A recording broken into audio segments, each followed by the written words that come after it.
살아계신 하나님 아버지, 감사와 찬송과 영광을 올려드립니다. 아멘. 오늘도 저희들의 생명을 연장시켜 주시고 새로운 복된 한 날을 허락하시고 저희들의 발걸음을 아버지의 집으로 이 은혜의 보좌 앞으로 나오게 해주시니, 인도해 주시니 하나님 감사합니다. 아멘. 아버지, 이 시간 하나님의 말씀을 전하고 듣겠사오니 성령 하나님께서 한 사람 한 사람을 주장하시고 마음과 귀를 주장하셔서 온전히 하나님의 말씀으로 아멘으로 받을 수 있는 복된 시간 되도록 이 시간을 주장하여 주옵소서. 아멘. 예수 그리스도 이름으로 축복하며 기도 올리옵나이다. 아멘. 아멘. 자, 어제 나눠드린 프린트물을 보시면서 이스라엘 왕들의 왕들의 족보라고 해야 되나요? 왕들의 그걸 좀 보면서 말씀을 나눴는데 또 얘기하면 또 모르실 거예요. 근데 이제 외운다기보다는 이 부분을 들을 때는 좀 이해를 하고 들어야 되니까 그래서 참고를 하시라고 이제 계속 언급을 하는 거고, 열왕기 말씀이 끝나면 언제 또 배웠냐는 듯 들었냐는 듯 잊어버리실 수 있어요. 그건 어쩔 수 없고요. 나중에 또 들을 때 또 들으면 되는 거니까. 그러니까 하여튼 들으실 때는 그래도 이제 이해를 좀 하는 게 좋다. 자, 그 표를 좀 보시면 좋겠습니다. 예후가 이제 왕으로 이제 기름 부음을 받는 장면이 나옵니다. 자, 예후는 북이스라엘의 10대 왕으로 나와 있습니다. 자, 그런데 예후는 아합 왕의 군대 장관이면서 요람 왕을 섬기던 자였어요. 예후는. 그런데 하나님께서 내 주 아합의 집을 다 쳐라, 한마디로 이러한 명령을 내리시면서 아합에게 속한 모든 남자는 다 멸절시켜라, 이런 명령을 하시면서 왕으로 세우게 되는데, 다시 말씀드립니다. 예후는 아합 왕의 군대 장관 출신이고 요람 왕을 섬기던 사람이다. 아합은 북이스라엘의 7대 왕이었고 아합의 아버지는 오므리였고, 오므리 왕조는 하나 둘 셋 3대, 굳이 말하면 그렇죠, 3대 아들과 손자까지 간 거니까. 자, 아버지 오므리, 그러니까 오므리, 아들 아합, 그리고 그 아들 아하시야, 그리고 그의 아들이 아니라 형제라 그랬어요. 아하시야와 요람은 형제다. 자, 그래서 지금 상황은 북이스라엘의 요람 왕, 남유다의 아하시야 왕 때에 예후는 군대 하여튼 장관이었어요. 군인이었다는 거죠. 장수야, 장수. 그때에 요람 왕과 아하시야 왕의 관계는 무슨 관계라고요? 삼촌과 조카라고 그랬어요. 외삼촌과 조카의 관계라고 얘기를 했다. 요람 왕과 아하시야 왕은 그런 관계다.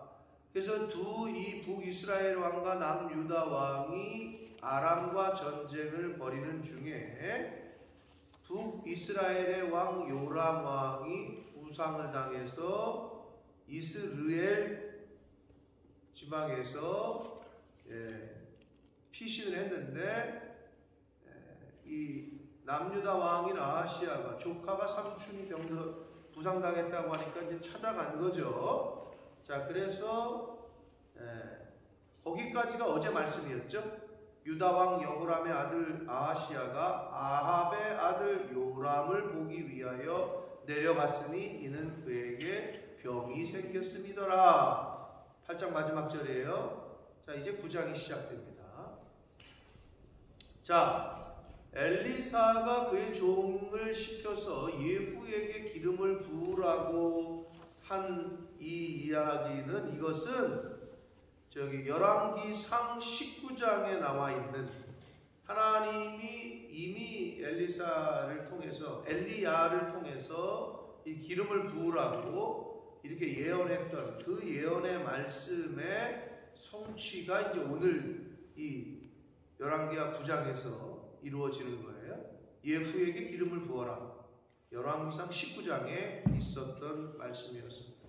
그래서 이 예후가 하나님의 명령을 쫓아서 아합 가문을 멸절시킵니다. 그래서 아합 가문을 멸절시키는데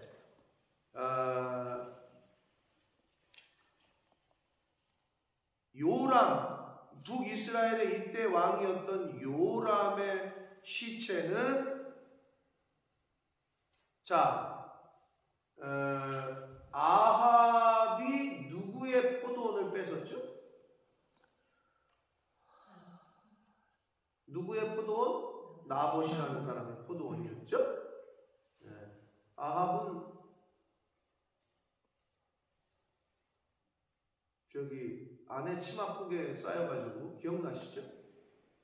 아, 저 포도원을 내가 갖고 싶은데 저게 안 준다네 하면서 밥 안 먹고 들어가서 누워있으니까 아내가 이세벨이 와가지고 왜 또 그러시냐고, 당신이 이 나라 왕인데 지금 이게 뭐 하는 거냐고, 알았다고 뺏어주겠다고 해가지고 이 이세벨이 머리를 써가지고 아무튼 속여가지고 뺐잖아요. 나봇을 죽이고. 자, 그래서 하나님께서 어떻게? 너 죽는다 했더니 어떻게 했죠? 아합이 회개했죠. 회개했어요. 기억나세요 지금? 회개했더니 하나님이 뭐라 그러셨죠? 기억나세요? 하나님 뭐라 그러셨어요? 기억 안 나죠? 기억 안 날 거야. 뭐라 그랬다고?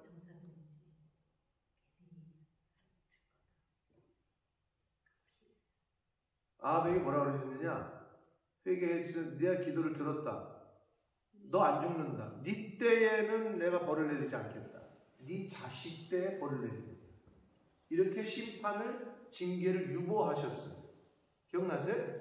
그래서 지금 그 자식인 요람이 지금 그걸 당하는데, 실제로 예후에게 죽임을 당하고 나봇의 포도원, 즉 왕의 정원에 던져지게 됩니다. 그리고 이세벨은 아합의 아내 이세벨의 시체는 개의 먹이가 되게 던져지게 되고, 그래서 엘리야의 저주가 열왕기상 21장에 있는 그 말씀 그대로 성취가 되는데, 오늘 말씀에서는 그게 안 나오나 이제 그거를 누가 한다고? 예후가 한다고. 그래서 예후가 왕이 성취되는 것까지만 오늘 말씀은 이제 13절까지를 보게 되겠습니다. 자, 이런 백그라운드의 스토리를, 이야기를 갖고 자, 본문을 들어가도록 하겠습니다. 자, 9장 1절입니다. 선지자 엘리사가 선지자의 제자 중 하나를 불러 이르되 너는 허리를 동이고 이 기름병을 손에 가지고 길르앗 라못으로 가라. 전쟁터로 가라는 거죠. 길르앗 라못을 뺏기 위해서 지금 아람과 전쟁을 하고 있는 거 아니에요? 이스라엘의 동맹군이, 북이스라엘과 남유다의 동맹군이. 그런데 북이스라엘의 왕인 요람이 부상당해서 이스라엘로 후퇴해 있고, 후방에 군대 장관들은 계속해서 길르앗 라못에서 전쟁을 하고 있었던 거죠. 그래서 엘리사가 종을 길르앗 라못으로 보낸 거예요. 전쟁터로. 예? 그 전쟁터에 이제 예후 장관이 있으니까. 허리를 동이라는 말이 뭐죠? 예. 열심히, 그러니까 딴짓하지 말고 신속하게, 최대한 빨리 명령을 수행하라는 의미죠. 가서 예후에게 왕이 된다라는 그 소식을 빨리 전하라는 의미잖아요. 사랑하는 성도 여러분, 저희도 복음을 전하는 일에 있어서는 허리를 동여야 됩니다. 허리를 딱 동여매야 된다. 여러분, 뭔가 하려고 할 때 이 벨트가 풀려져 있으면 안 되잖아요. 벨트를 딱 조여 매죠. 옛날에 허리띠를. 그래야 또 힘을 쓸 수 있으니까, 배에 힘이 들어가니까. 네? 허리를 동이는, 악한 일에 허리를 동이는 게 아니라 복음을 전하고 하나님의 일에 허리를 동여 매는 저와 여러분이 되어야 될 줄 믿습니다. 아멘. 자, 이렇게 이 종을 보내면서 거기에 이르거든 2절, 님시의 손자 여호사밧의 아들 예후를 찾아 들어가서 그의 형제 중에서 일어나게 하고 그를 데리고 골방으로 들어가. 그러니까 다른 사람이 있는 데서 얘기하지 말라는 거예요. 은밀한 곳으로 데리고 가서 3절, 기름병을 가지고 그의 머리에 부으며 말을 해라. 어떻게? 여호와의 말씀이 내가 내게 기름을 부어 이스라엘 왕으로 삼노라 라고 말을 하라는 거예요. 근데 재미난 거는 그렇게 말하고 나서 곧 문을 열고 도망하라.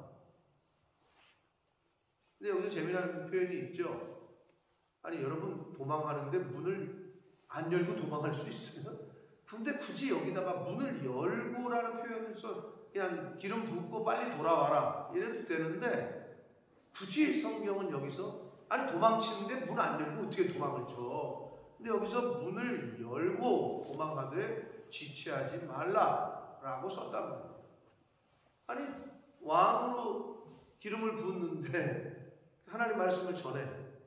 그러면 이 사람 입장에서는 좋은 일이고, 예? 어떻게 보면 왕으로, 이제 하나님이 나를 왕으로 삼으시는구나, 이런 일인데, 그거를 행하는 사람이 굳이 왜 도망해야 될까요? 그런 생각 해보죠. 아니, 예후가 나쁜 것도 아니고 왕이 되는 건데 왜 도망치라 그랬을까요? 별로 생각 안 해보셨죠? 근데 지금 잠깐 생각해 보시면 왜 그랬을까? 뭐 여러 가지 해석들이 사실 있긴 있습니다. 어떤 해석이 있을까요?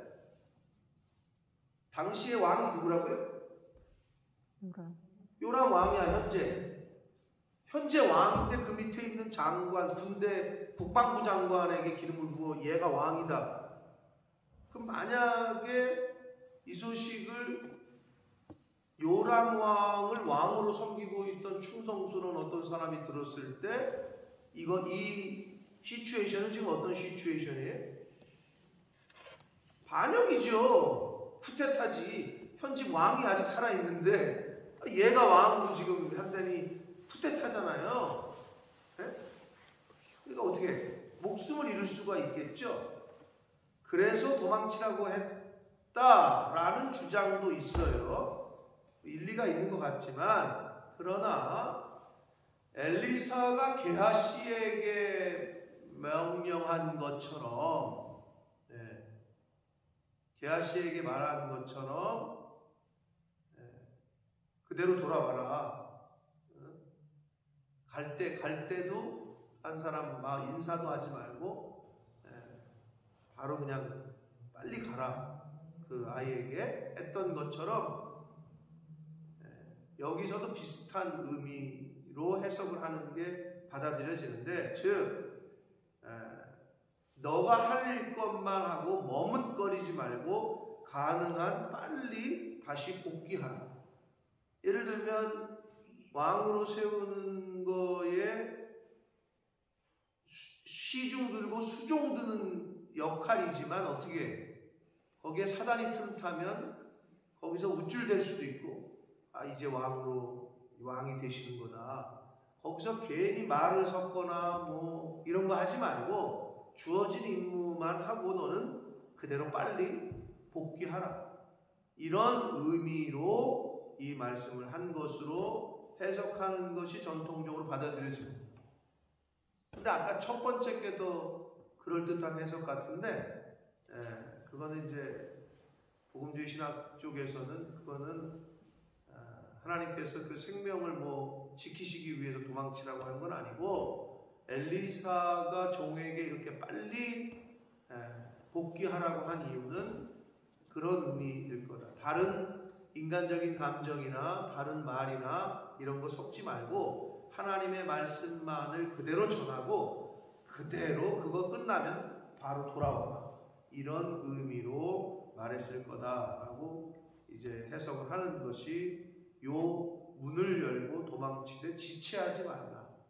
그러니까 너의 임무가 끝났으면 그것만 하고 바로 오라는 거죠. 딴짓하지 말고.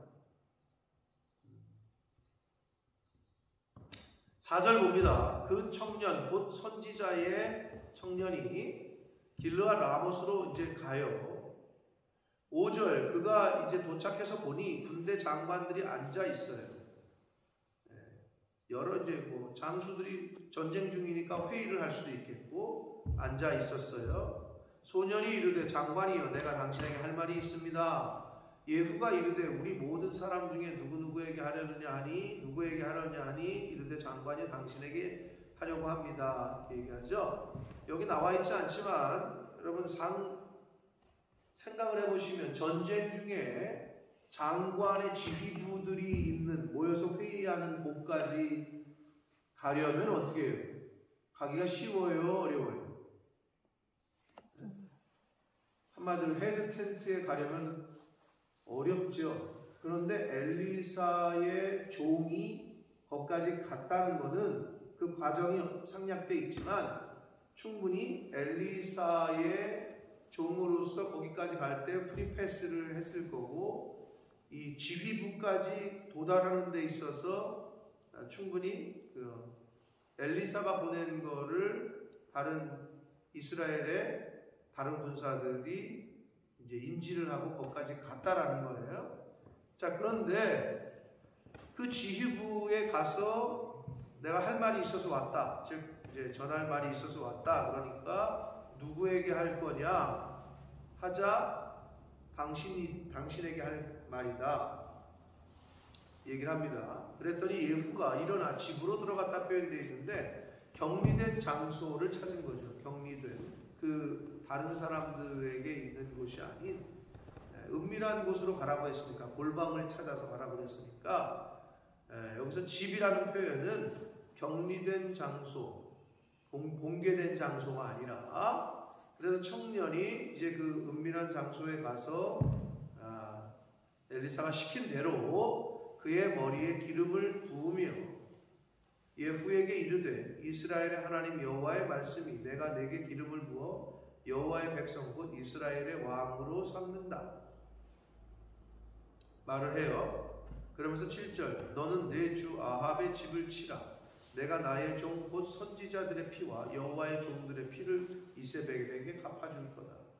아합과 이세벨이 하나님의 선지자들을 많이 죽였죠. 그거를 하나님이 갚으시겠대요.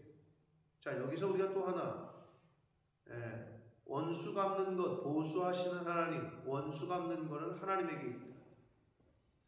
많은 선지자들이 죽임을 당할 때 그 선지자들, 살아있는 선지자들이나 또는 선지자들의 가족이나 선지자들을 좋게 여기던 사람들이 힘이 없어서 아합과 이세벨에게 반란을 행하지 않고 가만히 죽었을까요?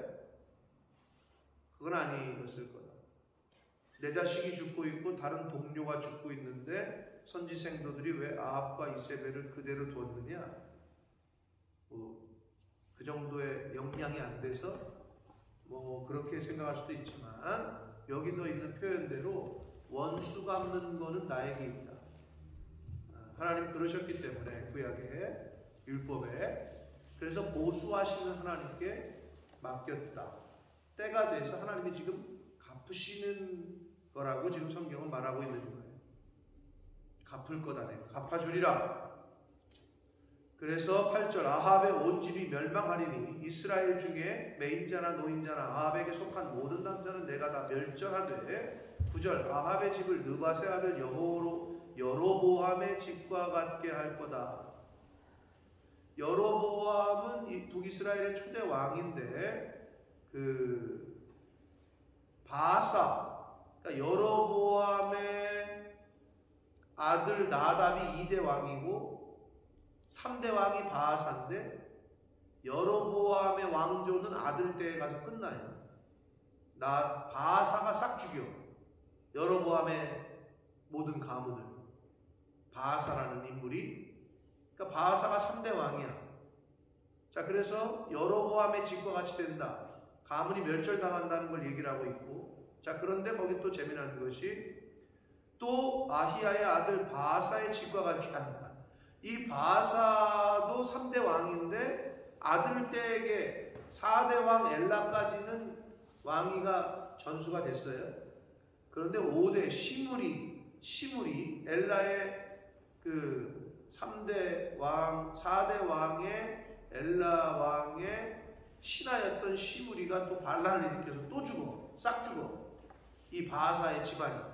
결국 여로보암의 집과 바사의 집과 같이 된다는 것은 가문이 다 멸종을 당한다는 거예요. 그렇게 된다는 거지. 이 아합의 집도. 그래서 10절 이스라엘 지방에서 개들이 이세벨을 먹을 것이고 그를 장사할 사람이 없을 것이다 하셨느니라 하고 곧 문을 열고 도망했다. 이 종은 엘리사가 시킨 대로만 하고 그대로 복귀를 합니다.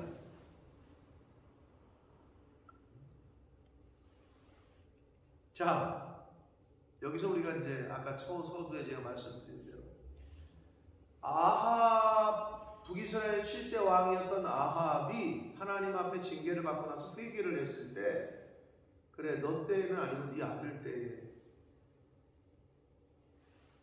심판을 할 거다, 그런 얘기를 들었어요. 만약에 그게 여러분이라면 어떠시겠어요? 내 때에 하나님이 징계를 안 하시고 내 자식 때에 할 거다. 더 무섭지, 더 싫을 것 같잖아요. 자, 그러면 이게 뭐냐면 아합에게 회개할 기회가 있었어요, 없었어요? 시간을 벌어주셨잖아요, 하나님이. 그러면 아합의 아들인 아하시아와 요람, 지금 요람이 당하고 있는 거거든요, 요람이. 자, 그러면 아하시아와 요람, 이 아들 때에 심판이 있을 거라고 하나님이 알려주셨으니, 여러분이 부모님이라면, 아합이라면, 내가 아합이라면 그 자녀들을 어떻게 키웠어요? 야, 니네 하나님 앞에 진짜 신실하게 커야 된다. 안 그러면 다 죽는다. 아주 철저하게 하나님의 사람으로 양육하고 가르쳐야 될 것 같잖아요. 왜? 하나님이 이미 알려주셨으니까. 시간이 충분했다는 거야. 회개할, 자녀들을 돌이키게 할 시간이 충분했어. 그런데 아합은 그렇게 하지 않았다는 거예요. 이게 안타까운 거고, 이게 인간의 어리석음이에요. 가르쳐 주셨거든요. 응? 아합의 대로 연기가 됐어, 하나님의 심판이. 그랬으면 시간이 충분했어. 그럼 아합은 자녀들을 하나님께로 돌아가게끔 가르쳤어야 됐고 양육시켰어야 된다는 거죠. 그런데 그걸 그렇게 하지 않아. 끝까지 고집을 피워. 끝까지 자녀들을 하나님께로 돌아오게끔 하지 않았어요. 그래서 실제로 자녀 때에 지금 자신이 당해야 될 그 징계를 이 요람 왕이 당하고 있습니다.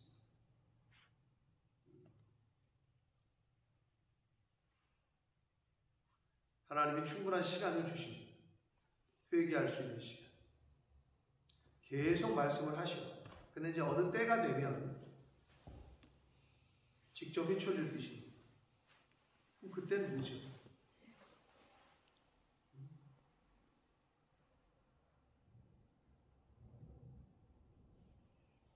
여러분, 신앙생활의 기본이라고 할 수 있는, 하나님을 믿고 신앙생활, 믿음생활 하는 거의 기본이라고 할 수 있는 게 뭐냐?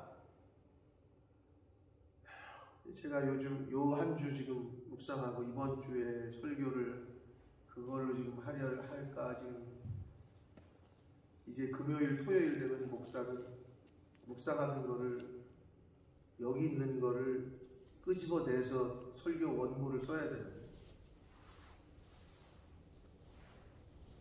자, 잠언을 여러분이 다 알지 못하지만 여러분이 아시는 쉬운 말씀일 거예요. 지식의 근본이거늘. 뭐가 지식의 근본이라고 해요? 여호와를 경외하는 것이. 여호와를 경외하는 것이 지식의 근본. 경외가 뭐예요?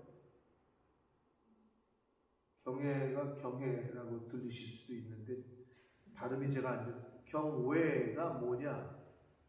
두려움이잖아요. 신앙생활의 기본은, 믿음은, 생활은 사실은 두려움에서부터 시작돼요. 하나님을 두려워하면 죄를 지을 수가 없어요. 자식이 부모님을 두려워하잖아요. 그때까지는 순종하고 먹혀. 근데 애들이 크잖아요. 머리가 두려움이 없어져. 성경에 분명히 뭐라고 그랬냐? 여호와를 경외하는 것이 지식의 근본이다. 그게 지혜의 근본이에요. 거기서부터 시작됩니다. 그런데 왜 우리가 막 사는 줄 알아? 하나님을 경외하지 않아. 두렵지가 않아. 이게 안타까워. 차라리 내가 잘못된 길로 가면 번개를 그냥 빡 쳐가지고 깜짝 놀라게 한다든지, 그러면 그렇게 안 살 거잖아. 당연하지. 번개가 잘못된 길로 가면 그냥 번개가 떨어져. 근데 하나님은 우리에게 자유의지를 주셨기 때문에 그렇게 하지 않으셔. 우리가 스스로 판단하고 스스로 결정하기로 하셔. 아합이 하나님을 두려워했으면 자녀들을 아주 그냥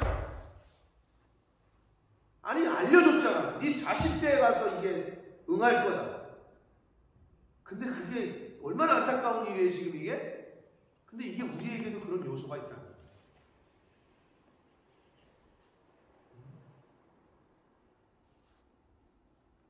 결국은 이 아합은 자녀들을 이렇게 멸망의 길로 빠지게 하고 말았습니다. 11절 봅니다. 예후가 나와서 이제 와요. 다시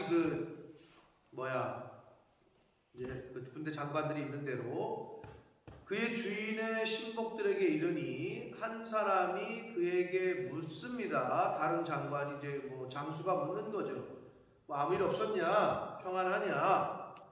근데 여기 재미난 표현이 있죠. 그 미친 자가 무슨 까닭으로 너에게 와서 도대체 뭐라고 얘기하든 이렇게 얘기하는 거예요. 근데 여기서 재미난 표현이 있죠. 여러분, 왜 엘리사의 종을 미친 사람이라고 얘기했을까요?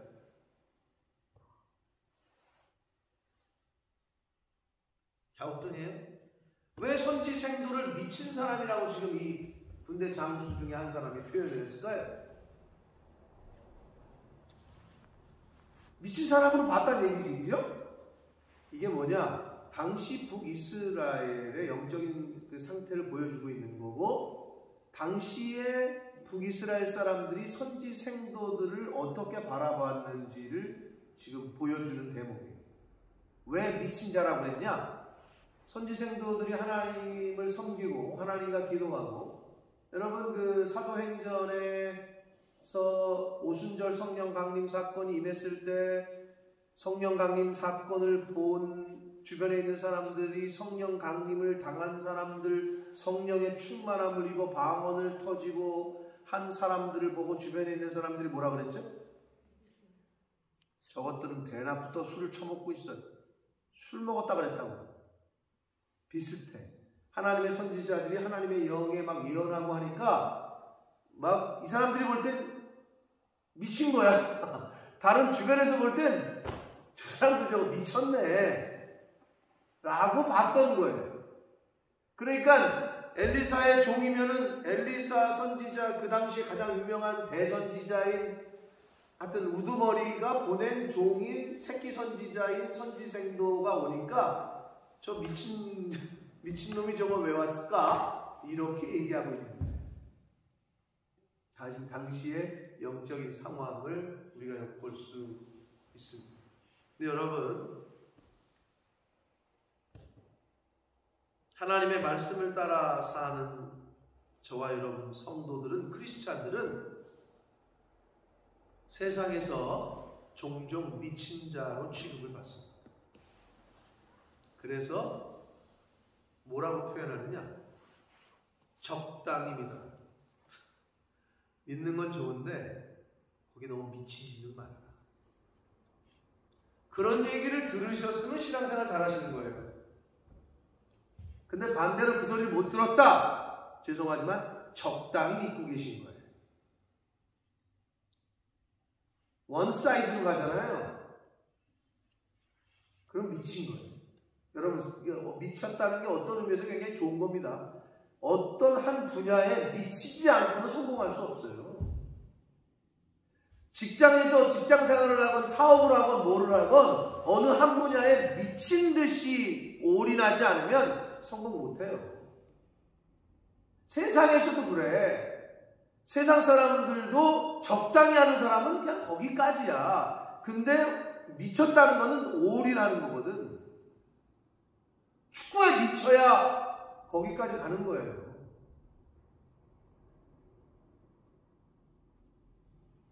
우리나라의 농구 선수 중에 유망주가 있습니다. 네, 그 유키즈 원도 블럭에 나왔더라고. 그 고등학교 3학년짜리인데 최연소 국가대표. 네? 얼굴도 잘생겼더라고. 키가 2m가 넘어. 고3인데 NBA에 진출할 것으로 예상이 되는데 이 고3짜리 애가 뭐라고 했냐면 세계 무대가 그렇게 한국에서는 적수가 없는 거야. 근데 세계에 나가봤더니 자기가 너무 별거 그냥 중간쯤 하고 있더래. 그래서 너무 막 가서 경기에서 지잖아? 경기에서 진 날은 씻지도 않고 다시 코트로 가가지고 슈팅을 계속 던지는 거야. 자기가 슛을 못 넣어서 졌다고 생각이 되면 계속 슛을 던져. 경기가 끝나고 나서 밤새. 그리고 자기가 경기 중에 드리블을 실수해가지고 졌다고 생각이 되면 계속 드리블을 연습을 한대.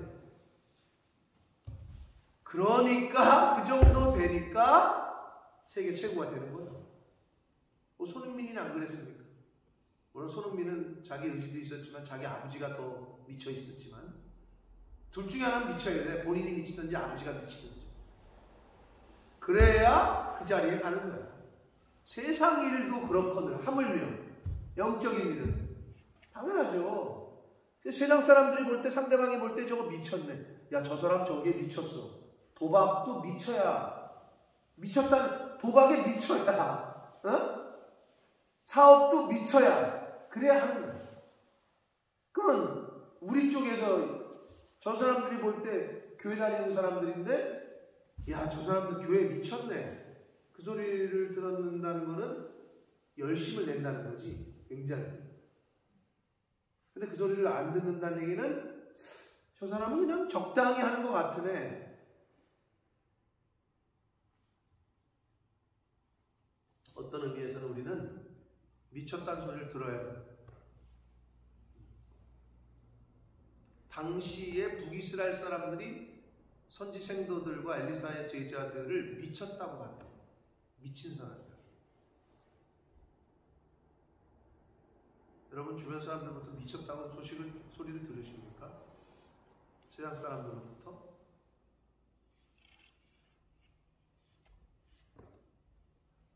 야, 좀 적당히 좀 믿어.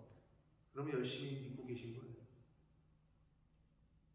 근데 어머, 교회 다니셨어요? 어머, 교회 다녔어? 그러면은 조금 생각하셔야 돼요. 세상 사람들이 볼 때도 아니 교회 다녔어? 자기?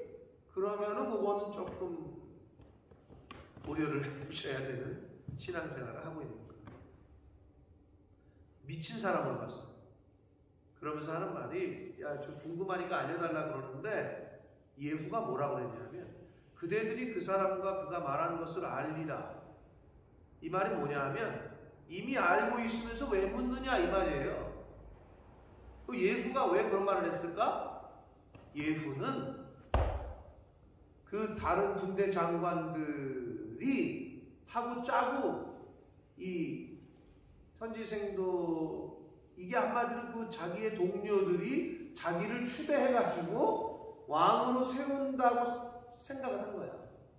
그러면서 니네들 다 알고 있으면서 왜 그래? 이렇게 말한 거예요. 그러자 12절 무리가 이르되 당치 아니한 말이라. 야 우리가 뭘 어떻게 알아? 우리 뭐 한 거 없어. 이렇게 얘기하는 거예요. 청하건대 그대는 우리에게 말해달라. 도대체 뭐라고 얘기했냐 그 사람이, 그 미친 사람이. 그랬더니 예후가 야 그 사람이 와가지고 이렇게 얘기하던데 여호와의 말씀이 내가 내게 기름 부어 이스라엘 왕으로 삼는다 하셨다 하더라. 그랬더니 그 말을 듣자 반역이다 라고 얘기 안 하고 이 장군들이 무리가 각각 자기의 옷을 급히 가져다가 성들 위에 곧 예후의 밑에 깔고 나팔을 불며 이르되 예후는 왕이다 라고 얘기를 했다. 여러분 좀 이 시츄에이션이 굉장히 왕이 있어. 근데 장군들 중에 한 사람이 왕이라고 자기가 왕이 된다고 얘기를 했고 선지자가 기름을 부었다. 그때 이 사람들이 너 미쳤냐? 이런 반역자, 이런 반응이 한 사람도 없고 예후가 왕이다. 여러분 여기서 어떤 학자들은 엘리사의 종이 도착했을 때 회의하고 있었다 그랬잖아요. 이미 이것들은 반란을 모의하고 있었다 라고까지 해석을 합니다. 이미 왕은 이제 병들었으니까 부상당했으니까 이제 왕이 곧 죽을 수도 있다.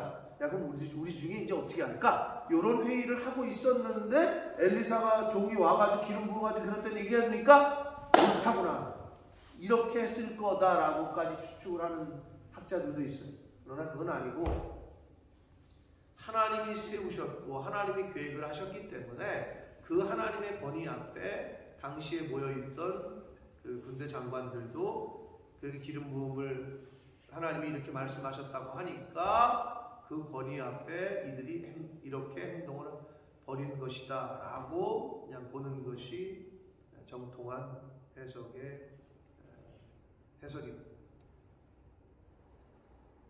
그러니까 이 장군들이 그 얘기를 듣자마자 밑에 옷을 깔고 나팔을 불며 이르되 예후는 왕이다 라고 선포를 하게 됩니다. 하나님의 선민. 그래서 하나님께서 엘리야를 통해서 예언하셨던 말씀이 그대로 성취가 되게 됐습니다. 사랑하는 성도 여러분, 하나님께서 인정하시면 세상 사람들도 인정합니다. 하나님께 인정받으면 세상 사람들도 인정을 합니다. 근데 우리는 거꾸로야. 자꾸 눈에 보이는 사람들에게 인정받으려고 해요. 이게 잘 거꾸로야, 거꾸로. 그러니까 하나님으로부터 멀어지지. 반대야.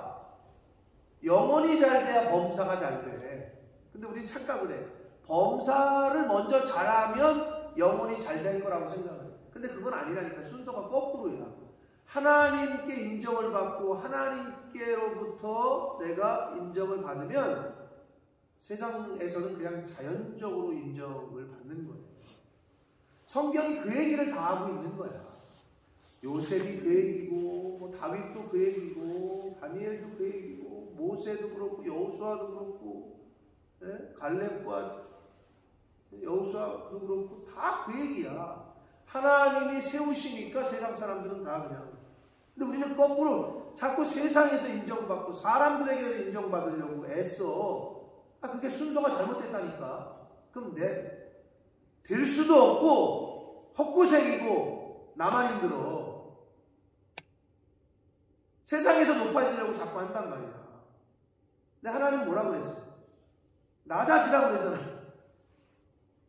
하나님께서 인정하시는 삶을 저와 여러분이 살아가면 세상에선 자동적으로 따라온다니까. 부와 명예와 권세는. 자꾸 거꾸로 하니까 안 되지. 자녀들 잘 되길 바래요? 사업 잘 되길 바래요? 큰 돈 만져보고 싶어요? 여러분이 아무리 벌어봐 진짜 세상 사람들 만지는 돈 만질 수 있을 것 같아요? 못 만진다니까. 근데 하나님이 거기다 갖다 놔야 그 정도를 컨트롤하는 거예요. 하나님이 거기다 갖다 놔야.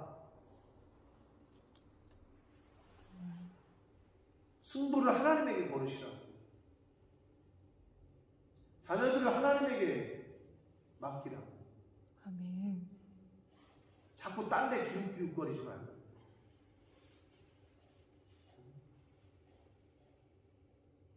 성경이 그 얘기를 하고 있다. 자, 오늘 말씀 속에서 하나님의 말씀이 그대로 성취되는 과정. 아합에게 하나님이 말씀하셨던 네 자녀 때에 내가 심판하겠다. 아합은 충분한 기회가 있었으나 하나님에게 철저하게 회개하지 않았고 자녀들을 하나님께로 인도하지 못하는 어리석음을 범했다. 그래서 자녀들이 결국 그 꼴을 당해요. 사랑하는 성도 여러분, 하나님이 여러분에게 계속 말씀하십니다. 여러분이 자녀를 사랑하시거든. 어떻게 해야 되는지. 이미 늦었어. 어려서부터 이미 머리가 컸어. 애들이 부모의 말을, 부모님을 경외하지도 않아. 그 정도 됐으면 방법이 없어. 이제는 가리키는 방법을 바꿔야 돼. 그게 뭐야? 저와 여러분이 삶으로 보여주는 수밖에 없어. 부모된 사람들이 삶으로 보여줘야 돼. 그리고 하나님 앞에 내가 삶으로 뿌려야 돼. 여러분이 뿌리면 바로, 씨앗 뿌린다고 바로 어떻게 열매를 먹어요? 여러분이 뿌리면 자녀들이 열매를 따먹습니다. 근데 여러분이 아무것도 안 뿌리잖아요. 안 심잖아요.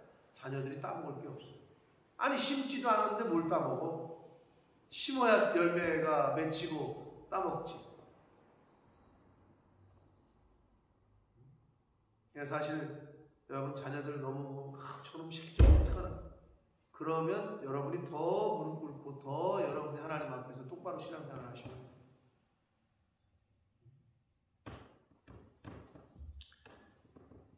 오늘 말씀에서 몇 가지 그러한 교훈들이 있었습니다.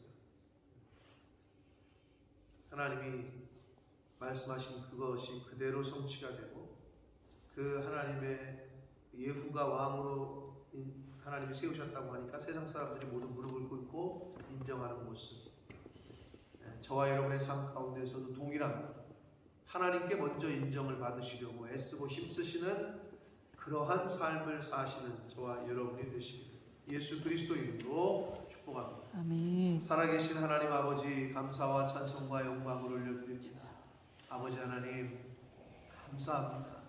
생명을 연장시키시고 새날 주시고 하루를 시작하며 하나님의 말씀을 전하고 듣게 하시니 하나님 감사합니다. 아버지 하나님, 모든 것이 당연한 것이 아니라 은혜인 줄 믿습니다. 아멘. 하나님의 말씀을 전하고 들을 수 있는 것을 언제까지 저희가 할 수 있을지, 주님의 몸된 교회에 나와 이렇게 예배드리고 기도하고 찬양하고 할 수 있는 것을 언제까지 이렇게 자유롭게 할 수 있을지, 아버지 하나님이 허락하시는 동안에 생명 주시고 시간 주시고 건강 주시고 환경을 이끄시고 허락하시는 동안에 하루하루 순간순간 열심으로 애쓰고 힘쓰는 하나님을 믿는 믿음을, 저희의 신앙생활을 하나님 보시기에 하나님께서 인정하시는 그러한 신앙생활, 믿음생활을 하는 이 자리에 있는 한 사람 한 사람들 될 수 있도록, 그리하여 부모들이 심어놓은, 부모들이 뿌린 그 씨앗의 믿음의 신앙의 열매들을 자녀들이 수확하고 거둘 수 있도록, 또 그 모습을 보고 자녀들도 그렇게 따라서 신앙생활 할 수 있도록, 믿음생활 할 수 있도록, 그러한 믿음의 본, 신앙의 본을 보이는 이 자리에 있는 하나님의 사람들, 부모된 자들 되어지도록 주여 은혜 내려 주옵소서. 아멘. 예수 그리스도 이름으로 축복하며 기도 올리옵나이다. 아멘.